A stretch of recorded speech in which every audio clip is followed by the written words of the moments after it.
Okay. Hello. Hello. Day 126 of 2024 of our vlogging journey.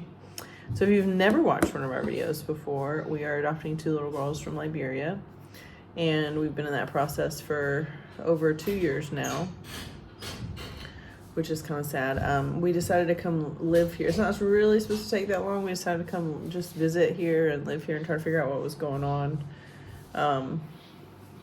81 days ago. Yes. And we're still here. We expected to be here for about 6 weeks. We expected to get some progress on our adoption. We have been here way longer than that, and we have not gotten any progress on our adoption, so we're just enjoying Liberia. Now we're kind of like in that limbo. It's like, well, nothing's happened, but it could happen at any moment, week to week, and today's Sunday. And and one of the other families that's here has hired a lawyer. They're a little further along in their case than us. We don't have a signed case history report. They do, which is a big deal. With a signed case history report, that's like the last step before going to court. So, but we don't have that. Ours is sitting on the top of the stack. We hear, but we don't have it. We hear a lot though. There's a lot of waiting families. So we are staying at the Tropicana. They've made us a good deal to stay longer. We're here with our other 3 American-born kids. Today, Sundays are always hard because there's not a lot to do. You know, there's not really like a church that we could go to that would be less than a 3-hour venture. We try to give our drivers a break on the weekends. We have our friend Nelson who makes sure that we have a car, and then either he drives us or Emmanuel drives us. So it's been good. Or Mark is the backup. So it's been good to have that, and we're excited because our oldest Liberian daughter is turning 8 in a couple days. We are sad that she has to spend her birthday in an orphanage, but we're happy that we get to see her in person, not just mail her something from the U.S. like we normally do. So Yes. the nannies make a big deal about their birthdays. So if you have a kid and you're not sure, and then they're at the orphanage that our kids are at, the nannies, they do know when their birthday is, and the nannies do make a big deal about it, and they do something special. They have popcorn or cake or something. They do something for them on their birthday. So It's a good time. We've seen a couple birthdays. They do know their birthdays. Yeah. Yes.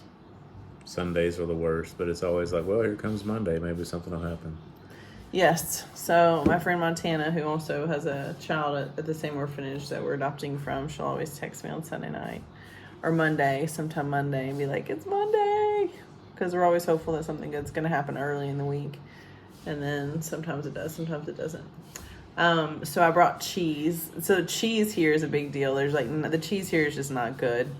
So I brought 4 pounds, I brought 2 big blocks of Colby Jack cheese, and Jeremy made me eggs. We had eggs and pancakes today for dinner, excuse me. And that was really good. I don't know why the cheese is such a big deal to me, but it's a taste of home. I went home to prepare our house for renters, and God bless Jessica, who went back and cleaned behind what I did. We just hope that our renters will leave our Legos alone. We're hoping for a nice, retired couple that just wants the pool in the big house. Maybe they have other people that will visit them while they're there. That's what we're hoping for. Yep. It'll happen. So, got to get our pool rescreened. Excuse me. Get all that going. I know, we're still spending money. We need to start making money.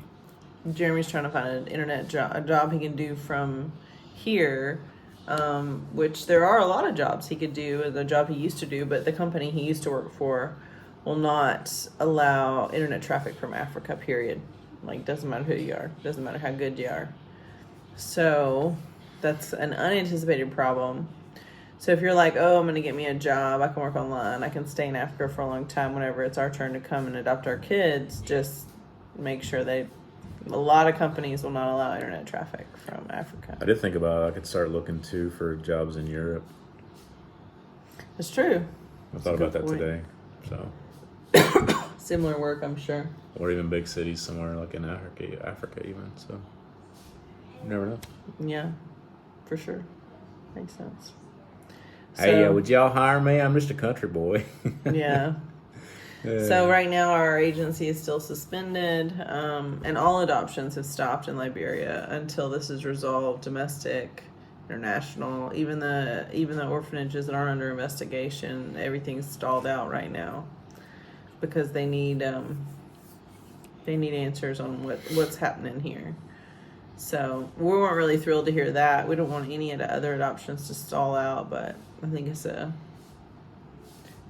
effort to try to help get everything moving, is to get an answer on this. We have been disappointed by the lack of support from our U.S. Embassy here for us as Americans. Yes. I just remember we watched a video about a family that was adopting from Liberia during COVID and how they did what we did. They're like, we're just going to go live there. Our daughter's ready, but they wouldn't make any appointments because of COVID. And I remember watching, they did a YouTube, just like one big video with the clips in it. And there was a couple of videos of them in country. And her video said that they were very disappointed at the lack of support they've got from the U.S. Embassy and how the U.S. Embassy didn't even seem to care that they were there. We're not advocating for them at all. And I remember thinking at the time, this is probably 2 years ago, a year and a half, 2 years ago. I remember at the time thinking that's discouraging. But I mean, maybe it's COVID related, because you just think as an American citizen, the U.S. Embassy will be on your side. Not so much. So that's been a reality that was kind of in the back of my mind, and now it's like, oof, it's pretty bad. And here we are. Yeah. So. Yes. Here we are. Did you buy a lottery ticket? I did not buy any lottery tickets. Man. You told me to, though, but you didn't remind me.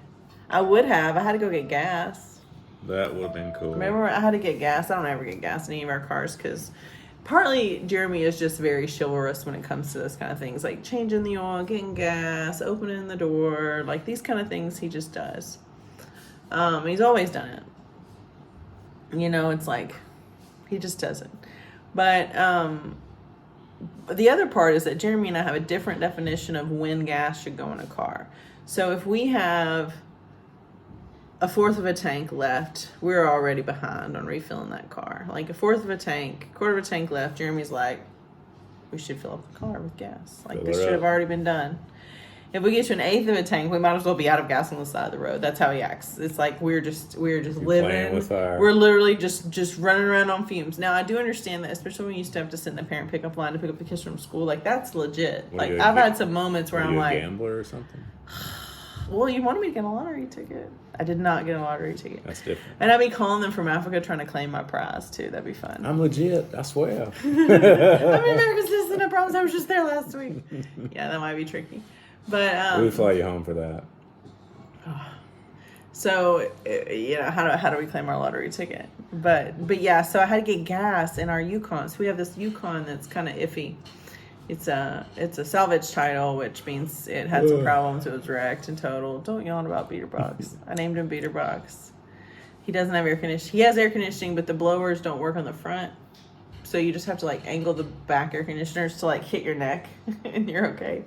But I got gas in Beaterbox and I just felt so put upon. I was like, man, I almost forgot how to do it. Because in Liberia, you're not allowed to pump your own gas. So I got gas. So yeah, so this video, we don't have anything else to report. We're excited about celebrating a birthday with our Liberian daughter. I do think my baseline. American kids are kind of over being here. We talk about Sunday to Monday, the joy, the baseline, but my baseline joy is still, it gets lower and lower every week. So when you wake up, your baseline gets lower. Yeah, so it's Jeremy played his guitar today. Tomorrow I'm going to be who cares? It's another week. This point. Ambivalence is a scary place to be. Ambivalence is one of the scariest. I gotta Google that one. I'll read it to you. I learned about ambivalence in therapy, actually. Oh. You're one of those people. I feel like if you deal with death at work and you have had a crappy childhood, you should have a therapist. And these are the things that... I Googled the wrong thing. These are the things that happen to me. So. Ambivalent. Ambivalence. Valence. It might take I need that sound that I Yeah. can play for the people. The state of having mixed feelings or contradictory ideas about something or someone. I thought it would be darker. A state of having simultaneous conflicting reactions, beliefs, or feelings towards an object. Stated another way, ambivalence is the experience of having an attitude towards someone or something that contains both positive and negatively balanced components. Oh, I have no positive components. So, what is an example of ambivalence? If you love your mom but find her totally embarrassing, you might feel ambivalent towards having her give a presentation at your school.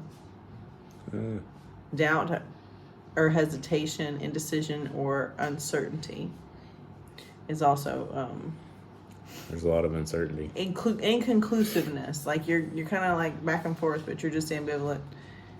Extremely ambivalent means having mixed feelings about something. But About raging. ambivalence is kind of like a stage of. It's a stage of like an emotion that it's not a good thing to be ambivalent because you're kind of both, but you're neither. So it makes it hard to move forward. So, the good news is we got this really cool. We're putting extensions back in my oldest daughter's hair. Pass me that, yeah. So when I was if you guys watched any of my videos when I was in Florida, you cannot buy yarn in Liberia. You can't find it anywhere. I asked our drivers, I asked everybody, can't find it. So I bought. This isn't the only thing of yarn that I got because I'm really nervous that I ran out of yarn to fix our oldest daughter. Our oldest daughter's of African descent. She likes long extensions with yarn. Yarn makes her look more age appropriate because she looks like she's about 14 or 15. She is 11. So that yarn helps with that. But I bought a bunch. But I'm nervous that my new Liberia daughters, when they come to live with us, hopefully soon, they're gonna want hair like their sisters, and I'm gonna be like, we don't have any yarn. The good thing about the yarn extensions is that I can put it in her hair and leave it for like 6 weeks if I have to, 6 or 8 weeks even, and it doesn't matter. And she has so much hair that even if her hair breaks a little bit, you just cut it. It doesn't matter. She's got some extra. Doesn't matter. But our Liberian daughters, they don't have as thick of hair as our oldest American-born daughter does, so their hair should be a little simpler. But if they're like, we want extensions like her, I'll be like. Because the one family that got their child home from Liberia in the last couple months, their daughter, she had these really cute twists, these that were in, but they fell out in the swimming pool. So I fixed her hair, and she wanted hair like Layla's, and so I was like, oh. So we did hers, but I'm just like, because it's different because they don't have yarn here, so this is different. So we have the yarn, and their favorite colors are different too. So we'll see how that goes. Okay, that's all I got. Yay, Monday. We are still. I'll put it on our thing if you want to buy Noonday. The proceeds to any Noonday purchases right now will go straight to help our travel expenses. So get those Mother's Day presents purchased, teacher appreciation presents. Also, if you just want to give a tax-deductible donation, thank you, Audrey, for giving a tax-deductible donation today. Yes, thank you. To our Adopt Together, there's a link in the description. So, thank you guys for watching. Bye. Bye.